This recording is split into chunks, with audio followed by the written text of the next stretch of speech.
Excellent day to be inside just for a little while, but we will talk a bit and tell you all about the campaigns.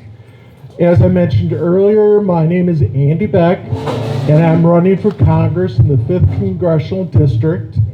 I am trying to defeat Scott Fitzgerald. So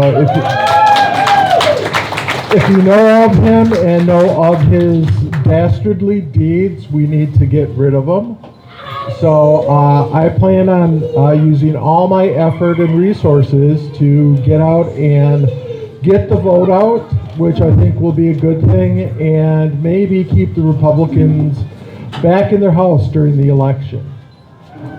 First of all, I want to thank the Hub. This is a great organization. Everybody up front, if you got coffee, those are all volunteers.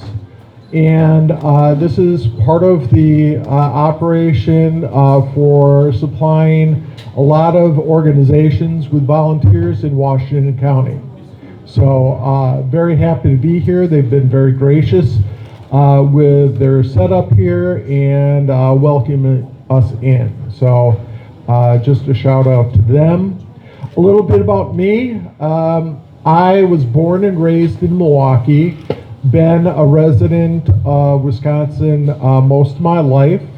Went to public schools, graduated from Washington High School down in Milwaukee, and then I've been in the 5th Congressional District for about 20 years.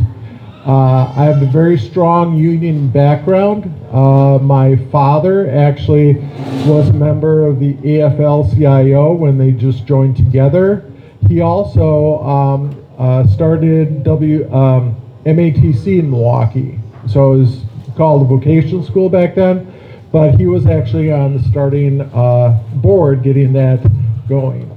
Another one of my uncles worked in Washington, D.C. with the AFL-CIO, and he actually brought about the 8-hour workday. So very proud of my family. I've been a union member in the past. My mother and sister were in education, part of the Milwaukee Teachers Union, and my father was a union member at Briggs & Stratton all of his life. What else? I am running to listen to every voice in the district. So currently our representative really kowtows to Republicans, and he doesn't work for us.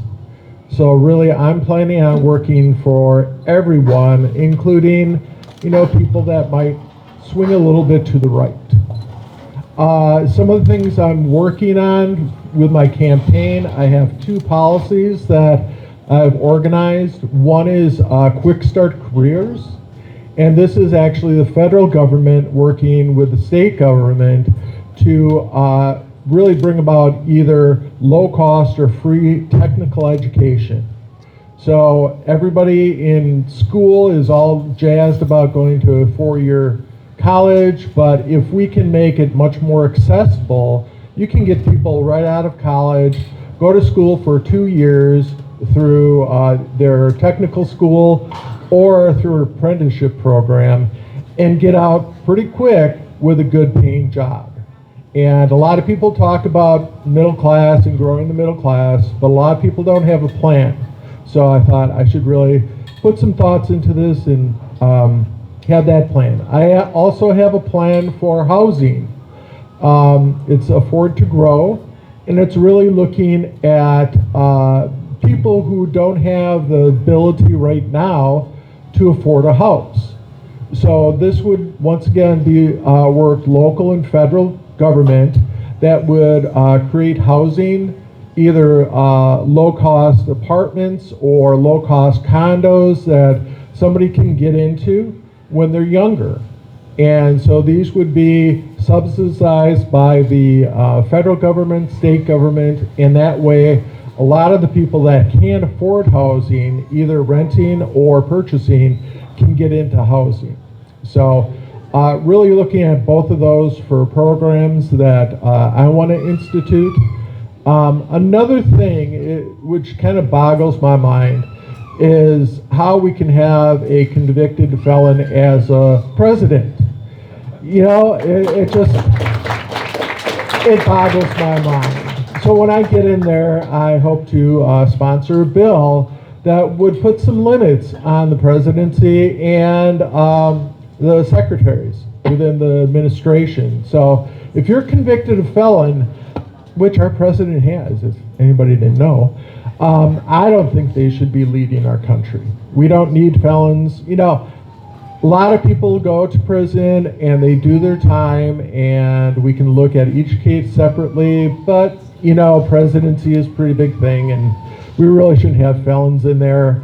You know, who knows about the rest of our secretaries? You know, there's, you know, Lutnick. I think he has some shady background, a few others. So kind of looking at that. Also, what I'm trying to do is really safeguard against our democracy. As you all have seen, each and every day there's something coming out about elections or protests or ICE beating up and killing people, Border Patrol. I don't know what the Border Patrol was doing up in Minneapolis. They shouldn't even be there. Get them back down to the Mexican or up to the Canadian border. So really trying to save our democracy, and that includes voting. The latest thing that Trump came up with was his idea that he can do an executive order implementing the Save America Act. And that is just going to disenfranchise so many people that I think the Republicans are thinking, well, if we get enough people not to vote, we might be able to win again. But I think we are going to have a blue wave this November. I hope to be part of it, to the extent that it could be a blue tsunami taking both the Senate and the Assembly. So that's a little bit about me. I do have some things in back. If you want to have a nice button, or if you want to know a little bit more about me, I have a QR code there for my website.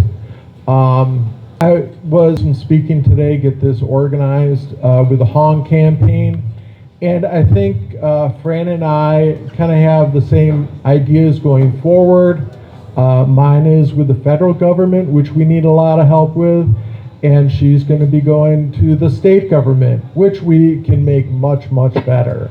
You know, and it would be great if Fran could get in there, and if we could get the Assembly and the Senate in the State House, we could do wonderful things. So I think between the two of us, if we can get in there, we would have a great opportunity to move forward. So I think I'm going to pass this over to Fran now. And I will pass it a little bit.